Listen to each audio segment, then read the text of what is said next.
एक बात और ध्यान में रहना चाहिए, इस सत्र का विषय नहीं है लेकिन आपके ध्यान में रहना चाहिए, अभी वक्त संशोधन बिल पास हुआ संसद के दोनों सदनों से। तुष्टीकरण की राजनीति करके वोट बैंक, मुसलमानों को वोट बैंक बनाए रखने वाले दल, अभी वो मामला सुप्रीम कोर्ट पे है, उस पर मुझे कोई टिप्पणी नहीं करनी, लेकिन उसका पूरे देश में विरोध करने की कोशिश कर रहे हैं। आप सबके भी ध्यान में रहना चाहिए, यह वक्त संशोधन बिल इस देश के 100 में से 90 मुसलमानों के भलाई के लिए है, 90 मुसलमानों का फायदा होने वाला है। माफिया जो है वक्त के नाम पर बैठे हुए, उनके बुरे दिन आने वाले हैं और कांग्रेस सपा का वोट बैंक खत्म होने वाला। वह भी भारतीय जनता पार्टी एक जन जागरूकता का अभियान हर विधानसभा, हर मंडल तक लेकर के जाने वाली, और मुझे तो पूरा विश्वास है अगर भारतीय जनता पार्टी का कार्यकर्ता इस प्रदेश के, देश के मुसलमानों को वक्त संशोधन बिल के बारे में समझाने में सफल हो गया, तो समाजवादी पार्टी और कांग्रेस पार्टी और तुष्टीकरण की राजनीति करने वाले दलों को मुस्लिम बाहुल बूथों पर एजेंट खोजने से नहीं मिलेगा। मैं आपको बता रहा हूं, अभी हम लोग को तो अगर हम कहें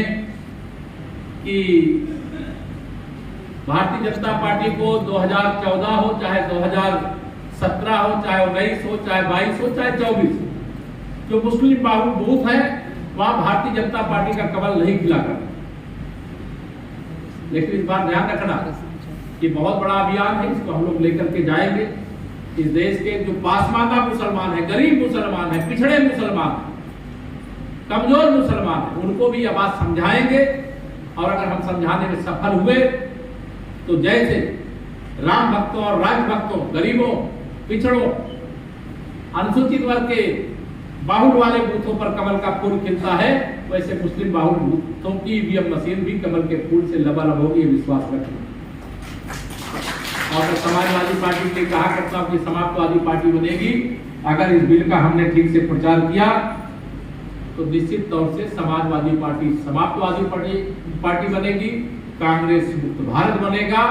पश्चिम बंगाल में टीएमसी जाएगी, बीजेपी आएगी, और बिहार में भी चुनाव होने वाले इसी 2025 में।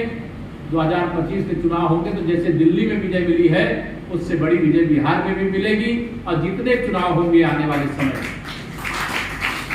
जितने चुनाव होंगे, आप विश्वास रखना,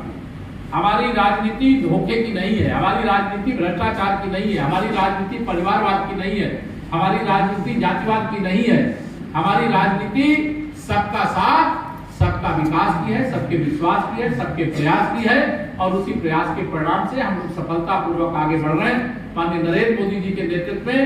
भारतीय जनता पार्टी अगर मजबूत है तो भारत आज मजबूती से आगे बढ़ रहा है, विकसित भारत बनने की ओर आगे बढ़ चला है, शक्तिशाली भारत बनने की ओर आगे बढ़ चला है, विश्व की महाशक्ति बनने की ओर भारत आगे बढ़ चला है। और आज जो भी भाजपा विरोधी गैंग है, मैं कहूंगा, चाहे इंडी गठबंधन कहिए, चाहे भाजपा विरोधी दल कहिए, चाहे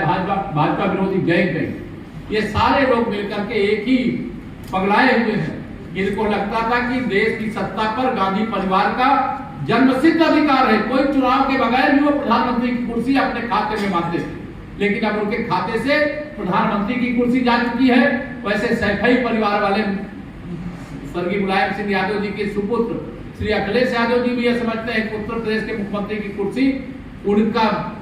जन्मसिद्ध अधिकार है। तो मैं ये कहना चाहता हूं, अब देश की सत्ता हो चाहे प्रदेश की सत्ता हो, 2047 तक जनता ने भाजपा को अवसर दिया है और भाजपा ही विकसित भारत बनाने तक डबल इंजन की सरकार के माध्यम से देश और प्रदेश की सेवा करेगी। उसके बाद ही किसी का नंबर आएगा।